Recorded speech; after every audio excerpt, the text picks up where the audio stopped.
This is the Power of Genetics podcast, the podcast designed to help visionary practitioners build a more successful practice, transform more lives, and lead their patients into the future of personalized health.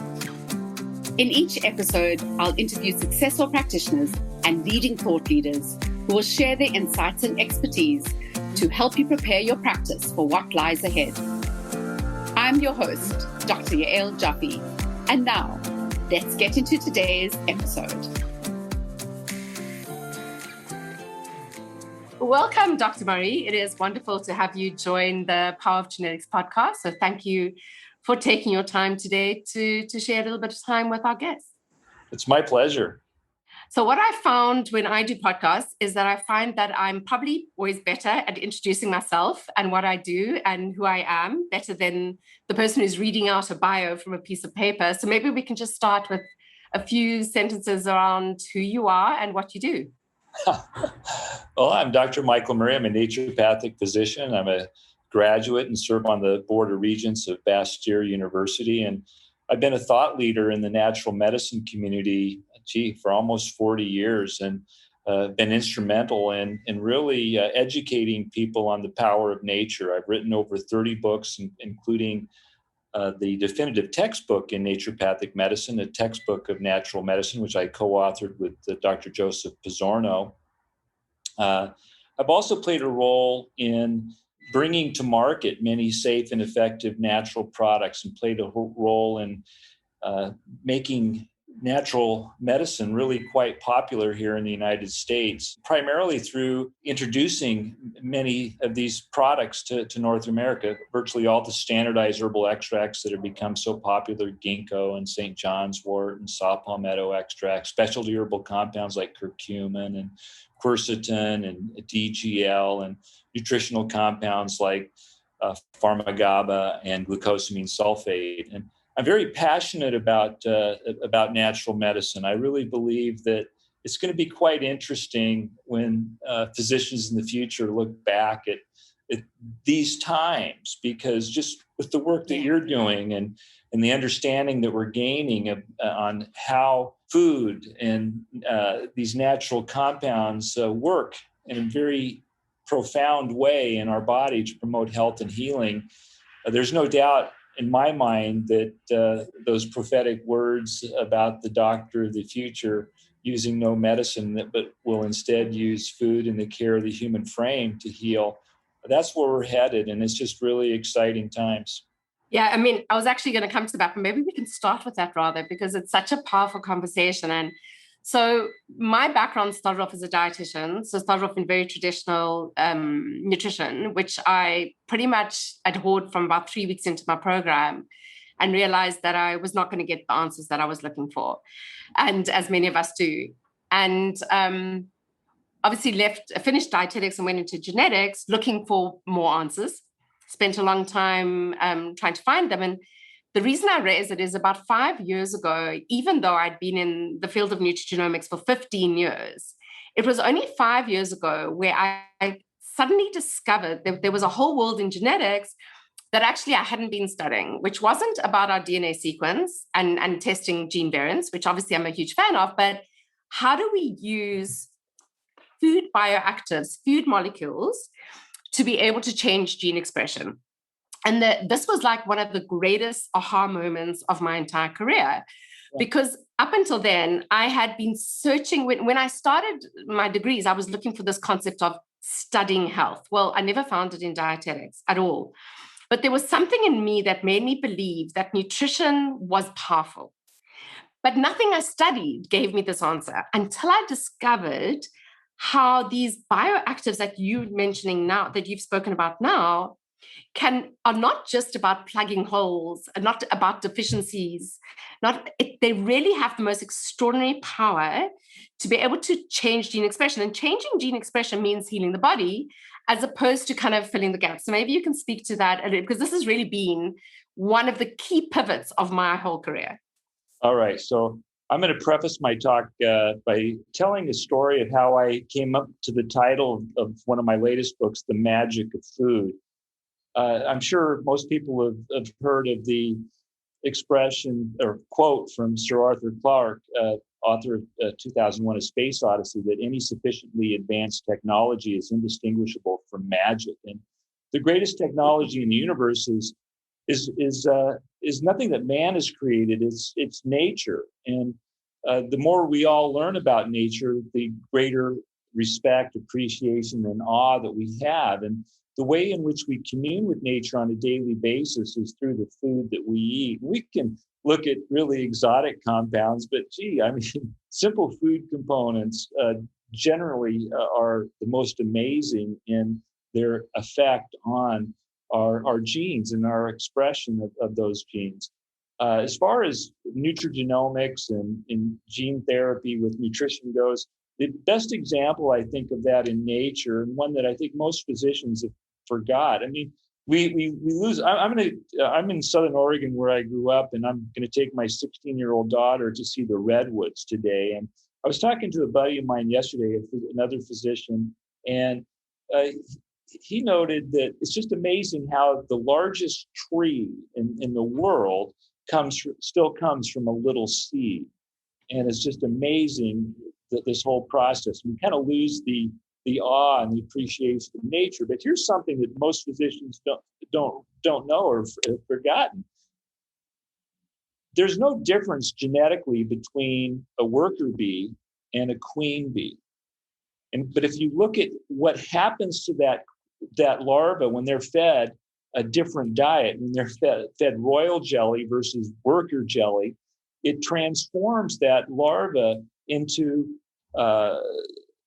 the only bee that's able to reproduce, a bee that lives 2 to 3 years opposed to 6 weeks, and is 2.5 to 3 times larger and can sting someone and regrow its stinger. They do not express the genes in any way close to each other. That's right. The queen bee is a super bee, and we can all be super bees if we improve the quality of our nutrition, if we give our body the tools it needs. Now, it's to an extent. If someone truly has a genetic defect, we have more challenges there. But basically, what we're talking about is the expressions of genes. And even though we may have a genetic risk for breast cancer, prostate cancer, heart disease, or Alzheimer's disease, the literature is full of nutritional strategies to lessen the likelihood of suffering those fates.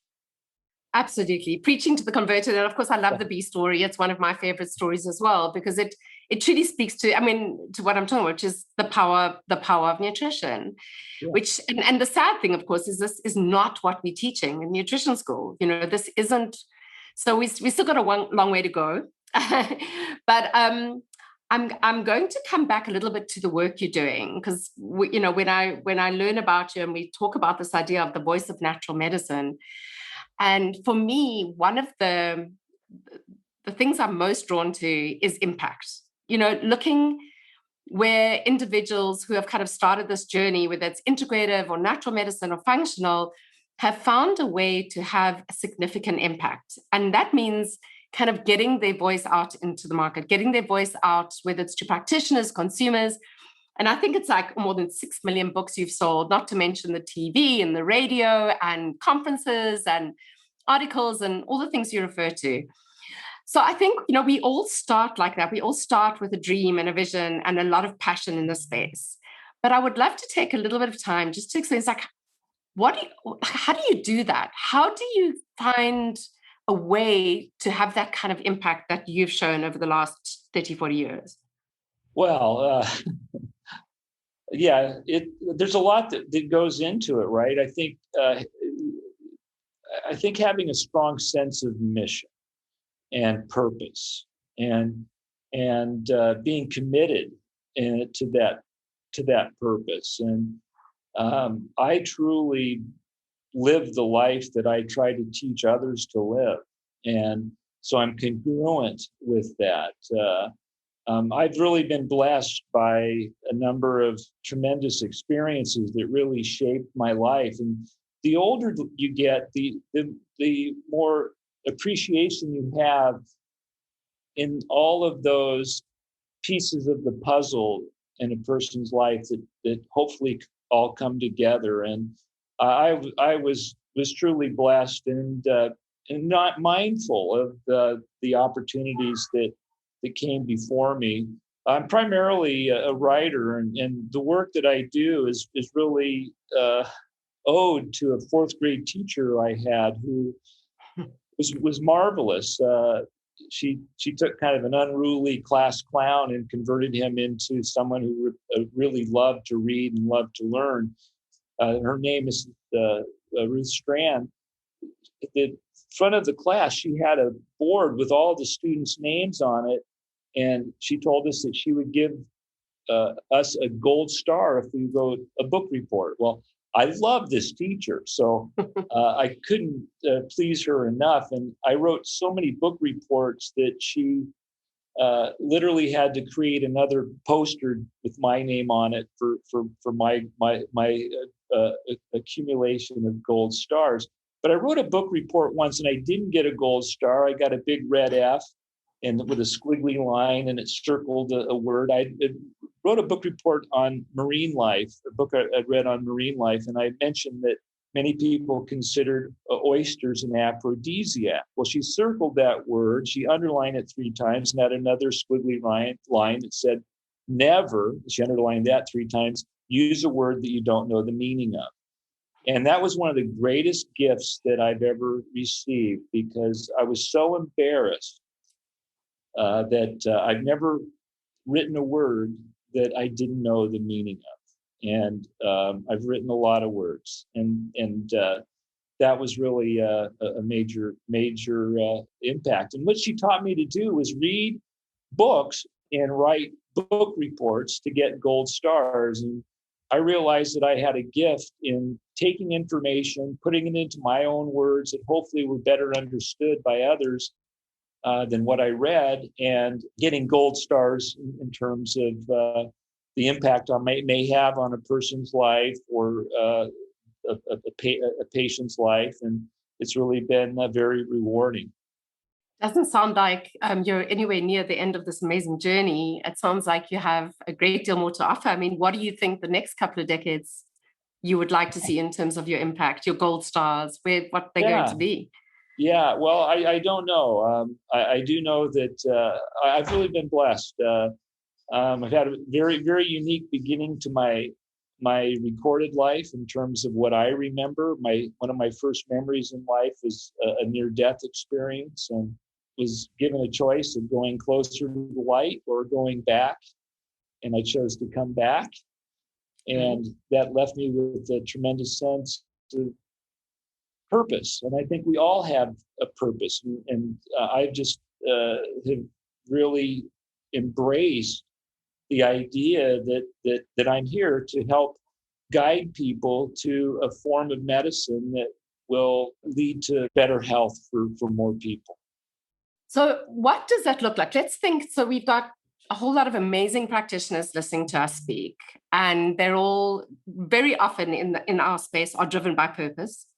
They usually have a calling either because of a personal experience or a family experience, or having done medicine and then realize they were on the wrong journey, or like in my case. So having walked this journey so successfully, what kind of advice would you give them in terms of taking that mission, taking that purpose, and trying to find a way? I mean, yours was definitely writing. It sounds like that was your natural place to be, reading and writing. So being able to transform what you were reading into writing. But what kind of advice would you give other practitioners with mission and purpose on how to have impact and kind of spread the word? Yeah. Well, first of all, a movement that we're all a part of is going to have an army full of many different types of people. And we need that sort of army, because we're going to touch different people in different ways. And don't underestimate the importance of changing one person's life. And,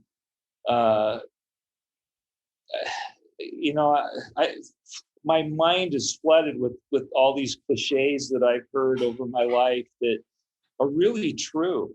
The key to having everything you want in your life is simply helping enough people get what they want. And we are blessed in this healing community of having the ability of giving people what they really want, which is a better life, a better level of health, a better level of experience, a better level of quality of living. And we have those tools to help them achieve all those wonderful improvements in their life. And so don't underestimate changing a single person's life, and because that has a ripple effect. And we're going to have to change a lot of people's lives in order for this movement to really take hold and really overpower conventional wisdom in medicine. Conventional wisdom isn't about it being novel and true. It's about it being convenient and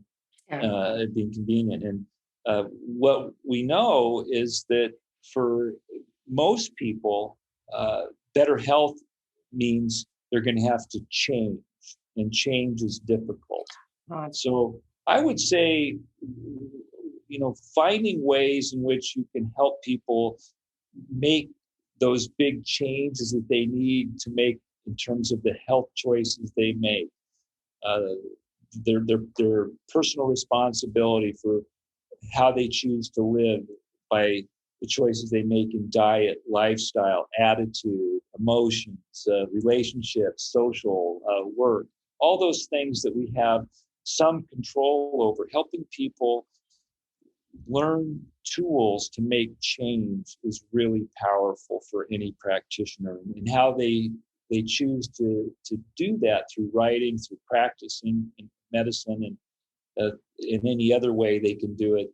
They just have to keep working at it, because life is hard and life is full of work. So just keep working.